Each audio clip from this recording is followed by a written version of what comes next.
Okay, I had a question about feverfew because it looks so similar to chamomile, and it does. We have quite a few medicinal herbs that look similar or have similar flower tops. The differentiation is going to be in the leaf, okay, the stem leaf. So feverfew has, this is chamomile, okay, it looks like a little fern, has a fern look to it. Feverfew's leaves look like this, okay? It is hard sometimes to tell the flowers apart. Now the flowers are different. See that? That's feverfew. See how the rounded leaves, the shorter rounded leaves in piles? And chamomile has these flimsy little separated leaves. See them? They're kind of square tipped. So that's the difference. But chamomile's a little different in the sense that it needs to be harvested earlier. It's a cool weather. It's one of the first things that comes up in your herbal garden that has flowers on it. It doesn't like heat at all. It will lose petals quickly. You see these? Starting to lose petals, or at least here. I'm just speaking about high altitude, Franktown, Colorado. So what you want to do is get a hold of these quickly. I did not harvest these yet. I need to come out today and harvest what I can.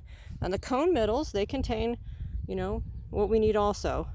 So we're not too late, right? But we need to get them now because we need the petals to be fresh and to have heavy oil in the cone in the middle. So do harvest chamomile now if you're growing it and you're in a hot area, high altitude, heavy sun, because they're not going to be happy much longer. And then of course feverfew can go a little while longer if you want. The plant is different. So typically I say this reminds me of dill. See how this is? It's a gentle type plant. Dill is that way also. It bolts quickly. That's what gives you such beautiful seed. And it doesn't like the heat a lot, right? I have to heavily water my dill. So same with chamomile.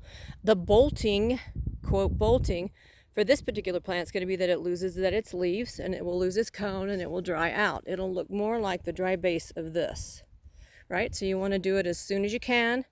On chamomile. And if you have any questions about finding the differences again between the two plants, just send me a message on the Facebook page. We also have an entire different herbal plant. I don't want to confuse people. Let's go over here. So we also have this one with similar flower tops. See it? Now it looks a lot like chamomile, but see the combination? It's got a flat bottom, separated, but rounder in the body. Right? Look at the leaf type. See that?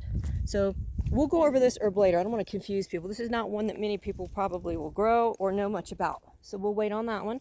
But make sure to label your herbs because sometimes you'll think, oh, I'll remember because it looks like this. Right? Label your herbs and then know that each one of them gets pulled at a different time. Chamomile now, though. That's the answer to the question that someone sent me earlier.